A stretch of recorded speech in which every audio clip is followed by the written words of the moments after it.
बिस्मिल्लाहिर्रहमानिर्रहीम, अस्सलाम वालेकुम। आप देख रहे हैं तजिया राजा कामरान के साथ। आज हम बात करेंगे स्टेट बैंक के एक नए इनिशिएटिव के हवाले से। हम इस वक्त मौजूद हैं स्टेट बैंक की बैंकिंग सर्विसेज कॉरपोरेशन में उनके मैनेजिंग डायरेक्टर मोहम्मद अशरफ खान के साथ, जिन्होंने पाकिस्तान में एक इनकलाबी इकदाम उठाया है और स्टेट बैंक की जो रेगुलेटरी अप्रूवल थी फॉरेन एक्सचेंज के हवाले से, उसको कागज़ से हटा के पेपर बेस से हटा के उसको ऑनलाइन कर दिया है। इस हवाले से हम जानेंगे कि इसके क्या फ़ायदे हैं और ये किस तरह से किया गया है। अशरफ साहब, अस्सलाम वालेकुम। अशरफ साहब, ये फरमाइएगा कि ये जो नया निज़ाम है ये क्या है और ये किस तरह से ऑपरेट होता है? देखें, state bank of Pakistan under the government of Pakistan जो डिजिटल पाकिस्तान विजन के तहत स्टेट बैंक ऑफ पाकिस्तान ने सबसे पहले बिज़नेस कम्युनिटी को फैसिलेट करने के लिए और ease of doing business provide करने इन ए ट्रांसफ़र मैनर सबसे पहले जो, क्योंकि state bank of Pakistan under the state bank act के तहत फ़ॉरेन एक्सचेंज को रेगुलेट करता है कंट्री में, तो फ़ॉरेन एक्सचेंज को फैसिलेट करने के लिए ऑनलाइन सबमिशन ऑफ केसेस का सिस्टम शुरू किया और अपना एफएक्स रेगुलेटरी अप्रूवल पोर्टल बनाया। और ये पोर्टल पे हमने मार्च से बैंकों ने केस सबमिशन स्टार्ट कर दिया था। इसका मकसद ये है कि पेपर लेस केसेस की सबमिशन हो और जो कस्टमर है और जो बिजनेसमैन है उसको ऑनलाइन एक्सेस हो, उसको पता हो कि क्योंकि बैंकों के थ्रू जो यहाँ फॉरेन एक्सचेंज का उसने केस सबमिट किया है उसको पता हो कि कब मेरा और फास्ट टर्न अराउंड टाइम हो, उसको डिसीजन मेकिंग फास्ट हो।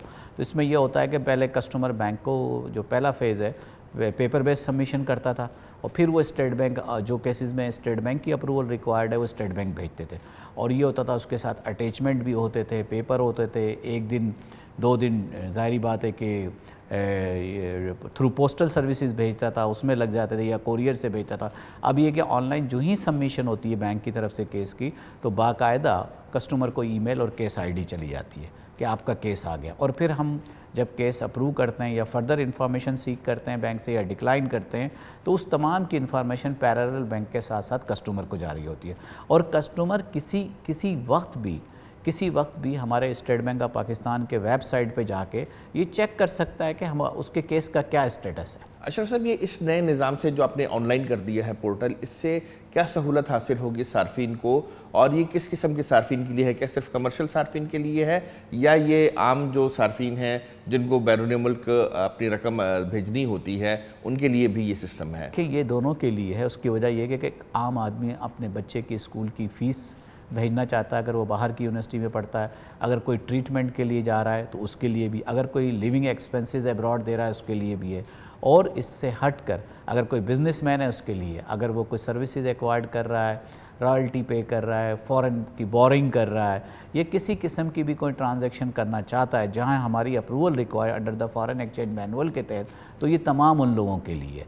और हमने जब बिज़नेस कम्युनिटी को इसकी अवेयरनेस क्रिएट की, स्टेट बैंक ने जितने मेजर चैम्बर हैं जहाँ फॉरेन एक्सचेंज ट्रांजैक्शन होती है उसमें हमने ऑनलाइन इनके साथ ये पूरा सिस्टम शेयर किया और बिज़नेस कम्युनिटी ने ना सिर्फ इसको अप्रिशिएट किया बल्कि सपोर्ट भी किया।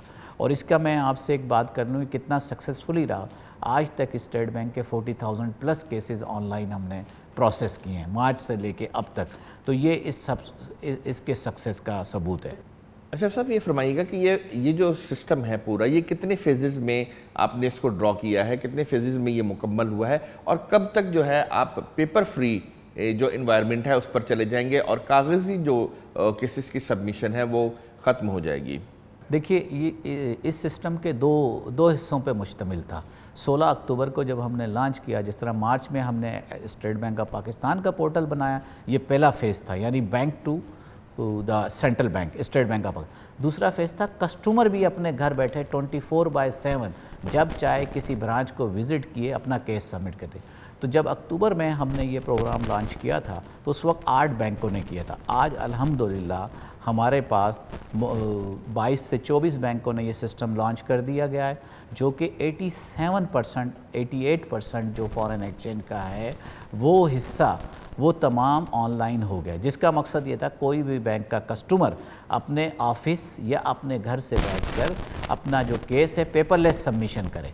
और इसमें ज़्यादातर स्टेट बैंक ने ऑथोराइज़ किया हुआ है बैंकों को कहा कि उनके लेवल पे अप्रूवल हो जाती है, वहाँ मिल जाए या यहाँ आए। तो इसमें कस्टमर को बैंक की ब्रांच विज़िट करने की ज़रूरत नहीं है, पेपर इकट्ठा। इसमें जो एक इजाफी चीज़ है जो आपने बताया कि इसमें क्या एफिशिएंसी आई, एफिशिएंसी ये आई कि देखें इस सिस्टम में एक बिल्ट इन सिस्टम है, चाहे वो बैंक का पोर्टल हो या स्टेट बैंक का।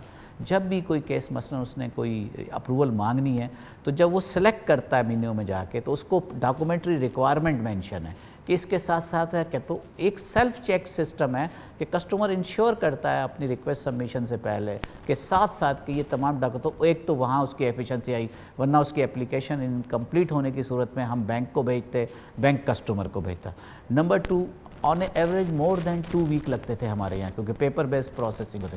अब वो घटकर 1 वीक और 1 वीक से भी कई केसेस में कम हो गया, और कस्टमर को ऑनलाइन अपने केस की पूरी ट्रेल अवेलेबल होती है। इसमें सबसे बड़ा फ़ायदा ये हुआ। दूसरा जो गोइंग फॉरवर्ड है, इसके अंदर जो हम ये करने जा रहे हैं, बैंकों का एक बड़ा बैंक जब हमारा लॉन्च कर देगा, नेशनल बैंक ऑफ पाकिस्तान 15 अप्रैल को इंशाल्लाह वो लॉन्च हो जाएगा। उसकी सारी तैयारियां जो हमने पूरी रिव्यू करते हैं मुकम्मल है, तो वो इंशाल्लाह ताला अभी हमने जिस तरह का 88% है, फिर हम 98% पे चले जाएंगे। कितने बैंक ऐसे हैं जो आपके सिस्टम पर आ चुके हैं और कौन कौन से ऐसे बैंक्स हैं जो अभी तक इस सिस्टम पर नहीं आए हैं? देखें जो मेजर बैंक के सब आ गए, नेशनल बैंक ऑफ पाकिस्तान 15 से आ जाएगा तो 98% हो जाएगा। 2% में जो बैंक है उसमें 3-4 छोटे, फर्स्ट वुमेन बैंक वो एफएक्स में डील नहीं करता, बैंक ऑफ खैबर है उसका अपना सिस्टम अपग्रेडेशन हो रहा है, फिर बैंक ऑफ चाइना वो भी अंडर प्रोसेस है, और चौथा जो है वो हमारा वो बैंक ऑफ सिटी बैंक है, तो वो भी करें। 30 जून लास्ट डेट है इसकी। और इसमें एक बात की मैं वजाहत कर दूं कि हमने ये बाकायदा बैंकों को इंस्ट्रक्शन दे दी है और हमने तमाम बिज़नेस कम्युनिटी को बता दिया है थ्रू हमने अवेयरनेस, चाहे वो ओवरसीज़ चैम्बर हो, चाहे वो हमारा ये ओवरसीज़ चैम्बर हो, कराची चैम्बर हो, और मुख्तलिफ फैसलाबाद, गुजरांवाला, सियालकोट, पिंडी, इस्लामाबाद, उन सब को बता दिया और उन्होंने सपोर्ट किया हमें कि 30 जून के बाद पेपर बेस। उसके बाद कमर्शियल रिमिटेंसेस की बात आ गई, रॉयल्टी देनी है, टेक्निकल फ़ीस रिमिट करनी है, और इसमें आप जब कस्टमर को क्विक डिसीजन मिलेगी, उसने कोई सर्विसेज एक्वायर करना है, कंसल्टेंट बिजनेस का है, आईटी सर्विसेज लेनी है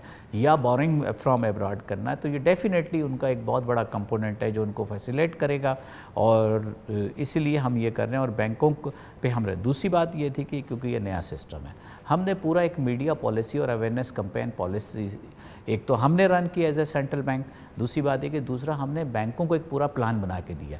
नंबर 1, जो ही उनका लॉन्च होता है वो अखबारात में इश्तिहार देते हैं। नंबर 2, हर इंडिविजुअल कस्टमर्स को हमारा काम फैसिलिटेट करना है, उनको बाकायदा वीडियो बना के वेबसाइट पे डालिए किस तरह। पहला जो इसका स्टेप है ना, वो कस्टमर रजिस्ट्रेशन है, वो 1 टाइम रजिस्ट्रेशन है, और उसका डाटा, उसका जो बेसिक इन्फॉर्मेशन ऑटोमेटिक सिस्टम से आती है। सिर्फ एक तो रजिस्ट्रेशन करना। अभी तक तकरीबन 35% जो है कस्टमर जो है अराउंड 40%, सॉरी 39 to 40% कस्टमर हैं वो जो एफएक्स में डील करते हैं, उन्होंने रजिस्ट्रेशन करा लिए। नंबर 2, ईमेल के ज़रिए बताना, उनको ब्रोशर देना, और ये उनके बाद उनका जो मेन चीज़ है वो ये अपने स्टाफ को ट्रेनिंग देना, और फैसिलिटेशन डेस्क एफएक्स ब्रांच में कायम कर। अगर कोई कस्टमर को दिक्कत आ रही है, कुछ आ रही है, तो वो फैसिलिटेशन डेस्क, क्योंकि हर ब्रांच फॉरेन एक्सचेंज डील नहीं करती, तो ये, और रिलेशनशिप मैनेजर हर कस्टमर को इंडिविजुअल बेसिस पे अप्रोच कर रहा है ताकि हर किस्म की गाइडेंस प्रोवाइड की जाए। उस बिजनेसमैन को, उस इंडिविजुअल को कोई प्रॉब्लम नहीं आना चाहिए इस सिस्टम में एक्सेस कर। अच्छा, दूसरी बात ये कोविड के इन्वायरमेंट में ये बड़ा हेल्पफुल करेगा। देखें कोविड का इन्वायरमेंट हम सबको स्टे सेफ की बात करता है कि आप कम से कम, और उनको 24/7 यानी किसी वक्त भी, अभी तो ब्रांच की एक टाइमिंग है, किसी वक्त भी बैठ के ऑनलाइन अपने केस को सबमिट कर सकते हैं। ये सिस्टम पोर्टल 24 आवर्स अवेलेबल है, क्योंकि ये सिस्टम पे आके लैंड करना है ना उन्होंने। ब्रांच की तो मजबूरी ये है, अभी जो फॉरेन एक्सचेंज का जो पुराना निज़ाम था जिसमें उसको पेपर लेके एक मखसूस टाइमिंग पे वो किसी वक्त भी कर सकता है, पोर्टल पे अवेलेबल होता है। इसकी बाकायदा बैंकों में ऑटो एलोकेशन होती है, ऑफिसर डीलिंग ऑफिसर को जाती है, फिर वो मॉनिटरिंग एक मैकेनिज़्म है पूरा कि वो उसकी सुपरवाइज़र मॉनिटर करता है कौन कौन से केस किसके, फिर वो जब वो अलाउ कर देते हैं जो बैंक लेवल पे हो या स्टेट में, तो एक कॉपी कस्टमर को जाती है, एक उस ब्रांच में जाती है। 2 लेग होते हैं, एक अप्रूवल होती है, फिर ट्रांजैक्शन एग्जीक्यूट करने के लिए ब्रांच में वो चेक भेजेगा या जो भी डेबिट, ताकि वो ट्रांजैक्शन। अशरफ साहब, आपका बहुत बहुत शुक्रिया। ये थे मोहम्मद अशरफ खान साहब जो कि हमें बता रहे थे कि स्टेट बैंक ने जो ऑनलाइन फॉरेन एक्सचेंज रेगुलेशन का सिस्टम बनाया है, उससे सार्फिन को किस तरह से सहूलत हो रही है। इस सिस्टम से ना सिर्फ पाकिस्तान में सार्फिन को सहूलत होगी बल्कि आलमी सतह पर पाकिस्तान की रैंकिंग बेहतर होगी ईज़ टू डू बिजनेस के हवाले से। और जो अशरफ साहब ने बताया कि वज़ीर आज़म का जो मंसूबा है डिजिटल पाकिस्तान के हवाले से, उसको भी आगे बढ़ाने में मदद मिलेगी। इजाज़त दीजिए, अल्लाह हाफ़िज़।